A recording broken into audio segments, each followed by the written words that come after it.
Hi everyone, welcome back to the learning space. Welcome back to the channel, and as always it is me, Tomega Nkosi, and we're going to be looking at marketing techniques and budgeting, which is a grade 11 tourism topic.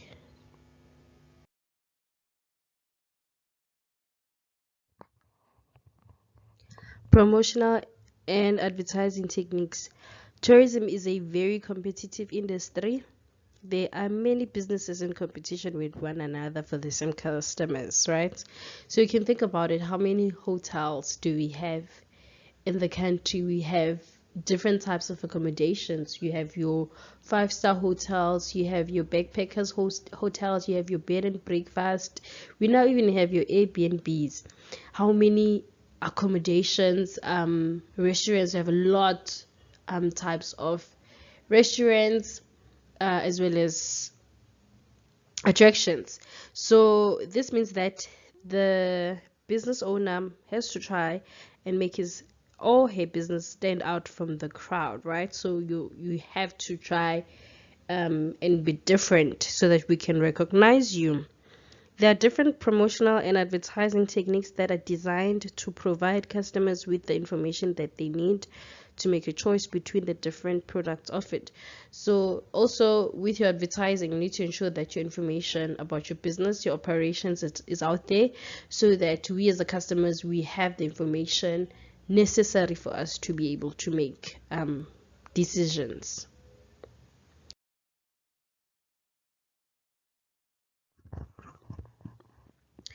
This will be a revision for those who are doing business studies. However, we're going to be looking at marketing in a tourism context. What is marketing? Marketing is everything that a business does to bring its product or service to the attention of potential customers. So advertising is not marketing. Advertising is an element of marketing. However, marketing is everything that a business does to expose its operations, its services, its products to the potential customers. There are 5 areas of consent in marketing called the 5 P's, which is your price, product, place, people, and promotion. However, in this chapter or in this presentation, we're only going to be looking at people and promotion, the last 2 P's.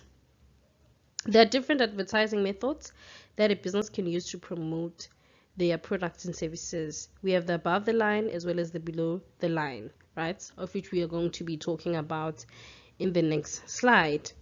The technique a business decides to use depends on a number of factors. The first thing is the type of budget. In grade 11 tourism, we have 3 types of budgets.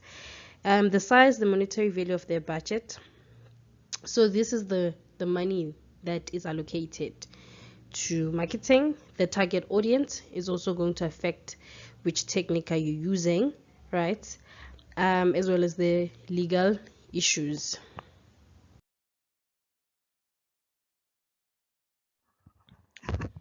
Businesses advertise or promote themselves for a number of reasons. We have seen so many adverts on TV. Some of them are just a repetition that gets us annoyed.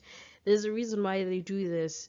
The first reason is they want to increase and maintain the demand for their products, right? So if there are 50 people buying the product already, we want the 50 to remain and possibly have more people, another 50. We want to increase and maintain the market share of their products. So if that particular business has a share of about 50% in the market, they would like to maintain that market share or possibly increase it by people buying their products or services. To let people know about the products, right? That's normally the main one that we know, that you advertise because you want to expose your business, your operations to those who may not know. And then lastly, to create a brand. You create a brand by having your customers recognizing your products.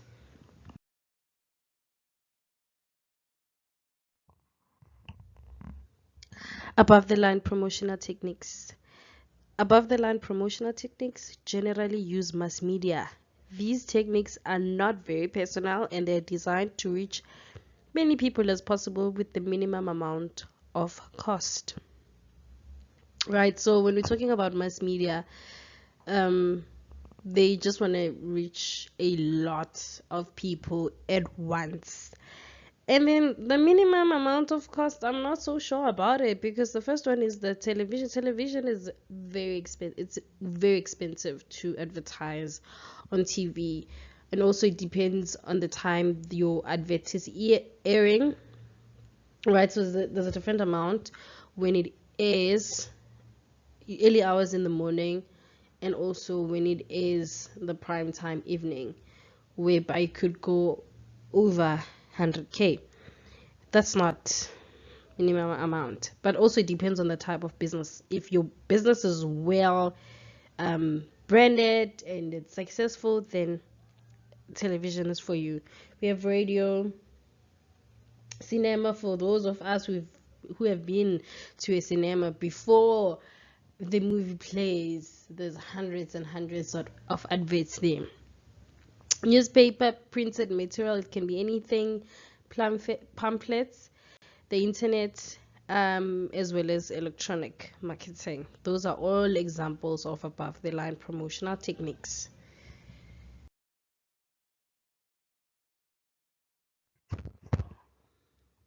Below the line promotional techniques.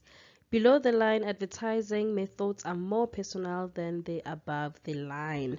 And the first one is the public relations. So this is when a company wants to advertise their products or services, whereby they call your journalist and then they tell them about their products or services, and then they're able to ask questions.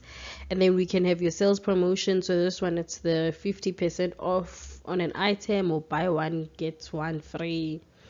And then your promotional sponsorship. So this is when a brand or a company sponsors an event, right?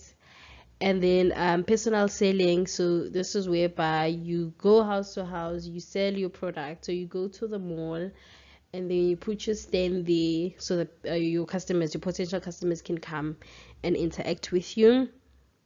Your exhibitions, your shows and expositions. An example would be Indaba, which is familiar with tourism. An exhibition whereby set goes there and advertises South Africa as a destination.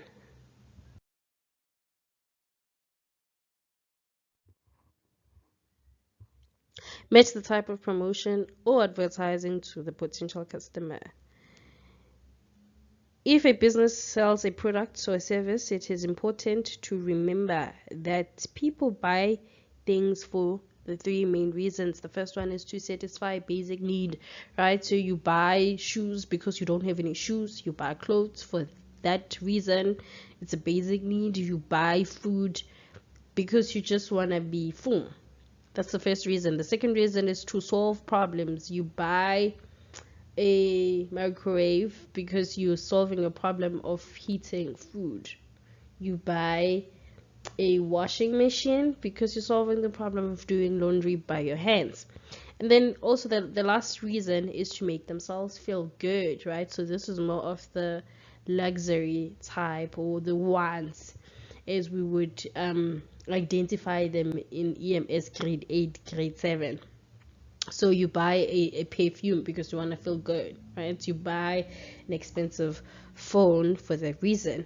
So a business will need to find out which group its products or services it belongs to, and then aim to match its advertising techniques to that. So it's important that you identify, why are people buying your products, or why are they buying your services, so that you can capitalize on that.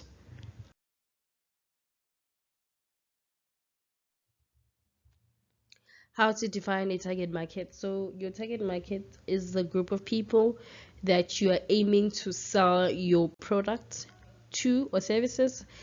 It's your potential customers. So the first thing you look at is their age. How old are they? Are they young? Are they old? And then the gender. Which gender are you targeting? Is it females? Is it males? Now we have more than two genders. That's also something to think about. The ethnic background, the income, how much are these people supposed to earn? The location, are you looking at people who are living in the suburbs? I'm joking. Are these people living in a desert? Or sometimes are they living in the coastal areas, right? Depending on the needs. Are they living in cold, icy location? And then lastly, the lifestyle. The types of lives they're living. Are they into fitness? Are they into groove? Are they all about family? So those are a type of things that you look at for you to be able to define. So after answering all those questions, you'll be able to narrow it down to who your target market is.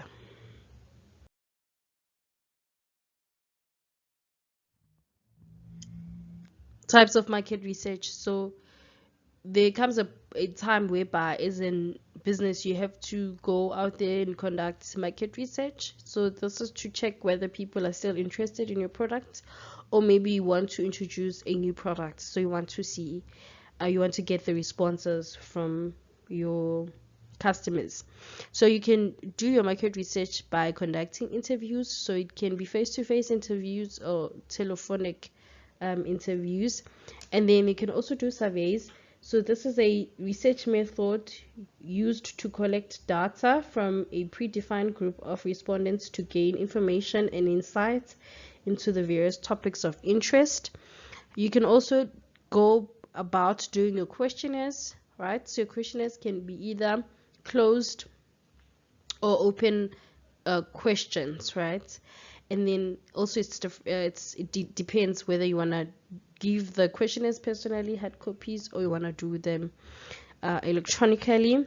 And then lastly, you can do your group gathering, a sample of potential customers and getting their feedback. So you can go to a place that you think is popular, where they like a lot of people, especially where you know that your target market is there, and then you can ask them questions and get their feedback.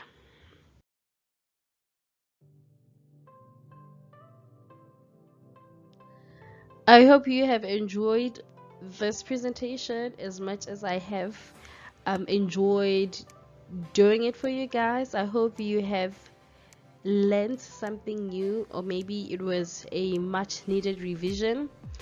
I'm hoping that it has clarified some of the concepts or some of the misunderstandings you probably had. Please do not forget to like, comment, and subscribe, guys. Thank you. As always, I thank you so much for engaging, for watching the videos. Please don't forget to share as well the channel, the videos, to those who you think will need them. Till we meet next time. Bye for now.